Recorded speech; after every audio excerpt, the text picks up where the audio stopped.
Hi there, my name's Idris Elba and I'm on enemy.com.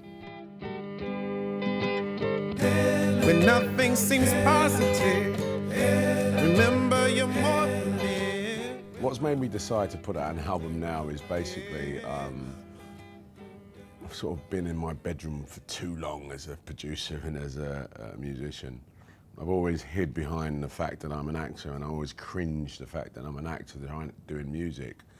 But I've just gotten bored of doing that now, and I just thought this particular opportunity to make a collection of songs about someone special, someone iconic to our race, and explore that with music is, now's the time, I think as well, I say audiences, but I say, people are just really interested in the hybrid at the moment.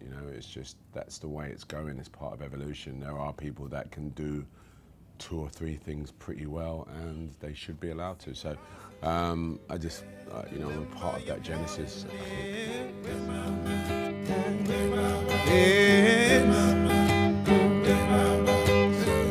And no matter the cause of it, this pain is When not. I was playing Nelson Mandela, I decided to spend, sort of 4 months prior to actually doing the work, just to understand the culture, understand where he was from, who he was, what the country's like, what was the country's sort of feelings on Mandela. And in that journey, music kept coming up. It was definitely part of his journey. And so I just got into South African music, and the music is really good out there, amazing producers, musicians. In any band you go to in Joburg, any bar you go to, there's a house band, and they're fantastic. So I just fell in love with that as part of my research. I was going to a lot of bars, hearing a lot of musicians. And then I just vowed that I wanted to be able to express myself that way. And I decided to come back a year later and, sort of fulfill that. Pain is not all there is.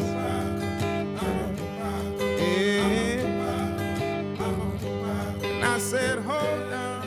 Graceland is an album that certainly is the first sort of internationally successful album that showcases African music, South African especially. And if I'm honest, I didn't think about Gracelands ever. The result of the project, the album itself, does remind me of Graceland somehow. It's that hybrid of sort of Western music and South African music, and although that Graceland was certainly not something we were trying to recreate. However, Graceland is an amazing album, and people that have heard the album have gone, oh, it just sort of reminds me of a new Gracelands. And I'm like, thank you very much, that's a compliment, I'll have that. Okay, thank you very much. As far as me being on the album, no, I was avoiding that. I was avoiding sort of, any sort of vanity singing or whatever. There is one song that I actually tell a story on, and I sing it. And it happens to be the title track of the album, but only by the fact that it's called Me Mandela, and I'm just talking about a little bit of my journey playing him. But other than that, I just didn't want to be. I don't want people to think, oh, okay, oh, you're singing, are you? Oh, yeah. Oh, you're rapping, are you? Whatever that is. No, I just wanted to bring musicians together with some concepts, some ideas, some musical inspiration, and then that was my job, not as a part. I don't want to be on it. Every song basically comes from sort of a feeling, sensation, a journey that I went on during the making of the film.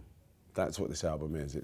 It's part of a series of albums that I'm going to make called Character Pieces, which are character albums, which are I take the character that I've played, and sort of explain the journey playing him and the journey of the character in music. What would he be listened to? What might have influenced him? What influenced me as an actor? And that suddenly becomes these new songs and these new, new ways to write songs and express some sort of emotion attached to a character. Hold on, nothing's above you. Hold on, hold on, hold on, nothing's above you. Yeah. The truth is, you know, the world is no stranger to playlists and soundtracks. But my approach to making music, because I'm an actor and I use the same engine as an actor to emote my songs. That's my goal. It's like, you know, I can manipulate me to emote you into, you know, any feeling I want to, if I, you know, that's what an actor does. But with music, I want to do the same thing, but except I'm writing as opposed to someone writing for me. And yeah, it's great. I love it, you know. I love the idea that I can sort of give an audience a new way to look at what a character was thinking about his music, about what kind of music is in his space. I'll be lying to you if I said that I haven't thought about doing a character album for Stringer Bell. I definitely have thought about that, but not enough to sort of turn it into music yet.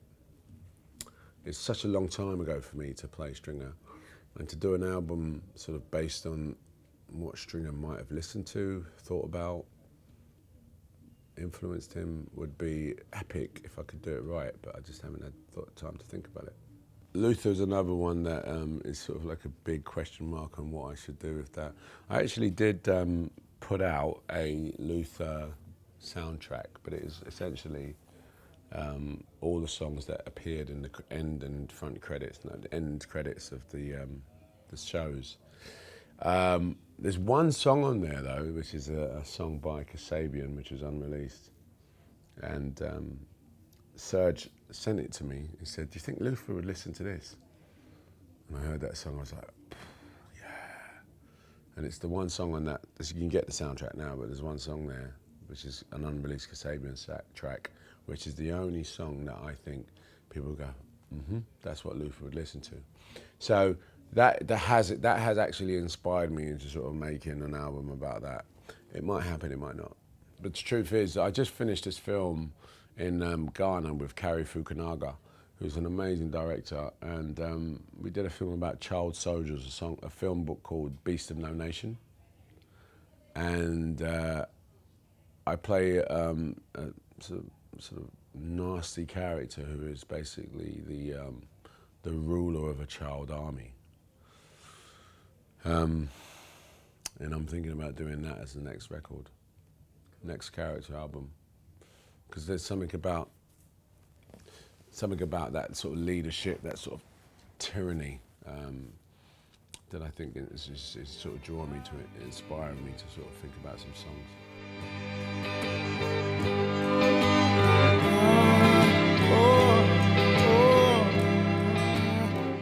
James Blake, man, that was like just a fluke, honestly. James Blake and I met in Brixton. I was having breakfast in Brixton, and Skeezer comes, sat down next to me, goes, "Idris?" I goes, "Hello, man." He goes, "That's James Blake." I was like, "Oh shit, yeah, man, how you doing?" And we just got chatting. We got a mutual friend, and we just got chatting. And I was saying to him, "Man, I love your music, blah blah blah." And he says, "You do music?" I said, "Yeah, man." I said, I'm actually working on an album right now, blah blah blah." He goes, "Oh, I'd love to hear it." And he came by the studio and heard a couple of jams. It was like, you know, sort of giving us some advice, and you know, really liked some of the bits. And there was one bit that he really fell in love with. And he goes, "Can I just play on that a little bit?" And I was like, "Yeah, I'm not going to argue with that." And yeah, the Rhodes there, man. Just sat on that Rhodes and started playing over this song, which is a song on the album called Natembi Jam. And James just played on it, just sort of, "I just want to jam on this song. I don't want to do anything on it, I just want to jam on it. Use it or don't use it." Really nice fella. Yeah, big up James.